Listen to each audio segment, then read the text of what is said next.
Okay,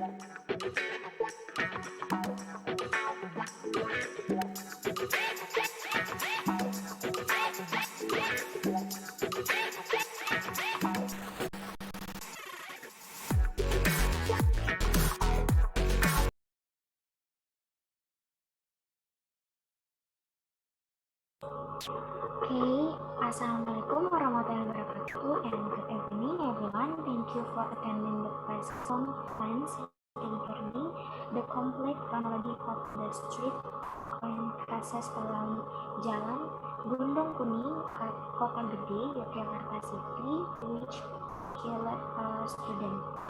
Introduce myself, my name is Dina Khasana, as moderator during the press conference. Then I will introduce the media colleagues who were present today, namely Kompas.com. Represented by Aldio Fernanda, also introduce the public relation of the Diskrim Polda DIY Yogyakarta Special Region, Clara Nara. Well, then I invite Clara Avista as public relation of the Diskrim Polda Yogyakarta Special Region to convey the information. Thank you. Well, thank you very much, Dina Khasana, as the moderator today's press conference. I'm Clara Nara as the Public Relation of the Directorate Polda Daerah Istimewa Yogyakarta. So, in this press conference, I will explain more and the complete chronology of the street crime cases which killed a student in Yogyakarta. So, on Sunday, 3 April 2022, at around 2:10 a.m. in Jalan Gedong Kuning, Kota Gede in Yogyakarta, there was a case of abuse that resulted in a man dying in the hospital. The unfortunate incident began when the group of victims consisting of 5 motorbikes and 7 people were looking for food in Warmindo, which is warung in Indonesia, for sahur. The location of the restaurant is known to be approximately 50 until 100 meters before the crime scene. At the time, several people from the victims group had gone down to the process of ordering food. However, most of them are still on the new motorbikes going down. Then passed to motorbikes used by 5 people who were gassing their motorbike with a mocking tone. So this is the trigger of this case. The group of victims who did not accept the player gassing their motorbikes finally tried to chase the group of the perpetrators to the north on Jalan Gedong Kuning. There were at least 4 motorbikes from the victim group that chased the perpetrators. However, as it turned out, the group of perpetrators who had been in front and being chased had stopped and finally turned around, with the intention of waiting for the group victims to arrive. The first motorbike from the victim group did not have time to get hit but by a sharp object owned by the perpetrators group, so it escaped. Well, the victim was on the second motorbike, positioned on the back because the one who was riding dodged and hit the victim in the face. So the victim suffered injuries to his face as a result of a sharp object violence. Based on the testimony of the witnesses, the sharp object used to persecute the victim was in the form of a gear rope. After the second motorbike being driven, or the victim there was hit by the sharp object, turned right, and the 2 motorbikes of the perpetrators headed south to escape. Then, the victim still had time to continue their journey with his friend to go forward or to the front. Until finally found by officers from the Directorate of Sabara Polda Yogyakarta, who were on patrol and immediately held the victim. Because the victim looked weak, he was immediately taken to the Harjo Lukito hospital, and finally the victim died in the hospital. Currently, the police have conducted 3 crime scenes with a number of investigation related to clues from evidence, search for witnesses to CCTV, surveillance, camera recording around the location. We from the police are still investigating the crime scene.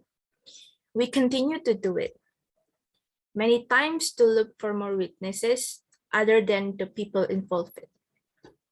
That is the victim. And there was also several witnesses, among others, and then Hansip, busway officer, and also the people who are in the place. It's called Angkringan. We are still investigating and we are still tracing the trace whether they are seen on CCTV and so on. That's all the chronology of this crime scene. Thank you, Clara, for information. Okay.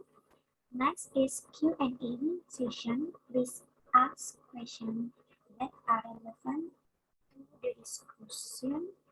There's not contain elements of ethnicity, religion, race, and culture. We limit 3 questions. Thank you.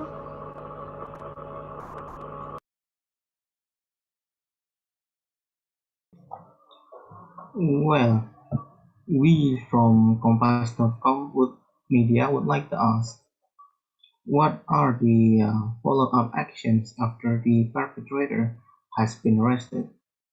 Because this is certainly a lot of questions asked by the general public.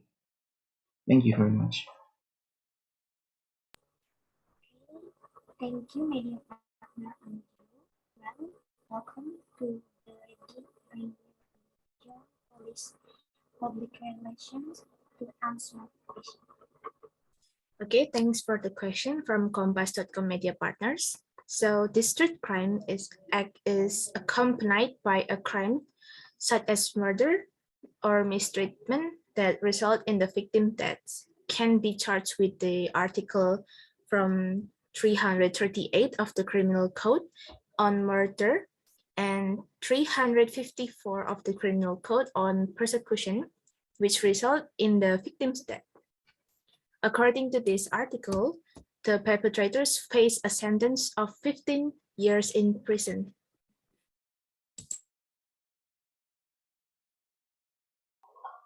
Thank you very much for the answer. Then, is it possible if the perpetrators will be released because they are still underage, since the perpetrators of net crimes are always underage? So yes, the answer is yes, but free to remain under our control. Then we will be rehabilitate these juvenile delinquents, and not forget, we will continue to enforce the existing law.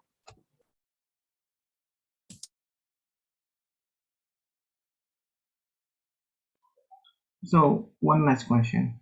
What will the DIY police do in the future so that this crime can be solved? Okay, so we from the police is urge parents and local residents to take care of each other. For example, each sub-district in Yogyakarta has been responding to the emergence of street crime by guarding vulnerable points by involving volunteers and community care. Guard citizens at the kelurahan level are asked to supervise the activities of young people after community study hours and to coordinate intensively with the Babin Kamtipmas, and local police if they start to disturb the community. And in addition, we conduct regular coaching and counseling to junior high school and senior high school students related to the street crimes through Babin Kamtipmas as well as collecting rates on student luggage. That's all my answer. Okay, thank you for participant. Well, because the question have reached the limit of 3 questions, I will pause today press conference. Thank you for your participation. Wassalamualaikum warahmatullahi Thank you very much.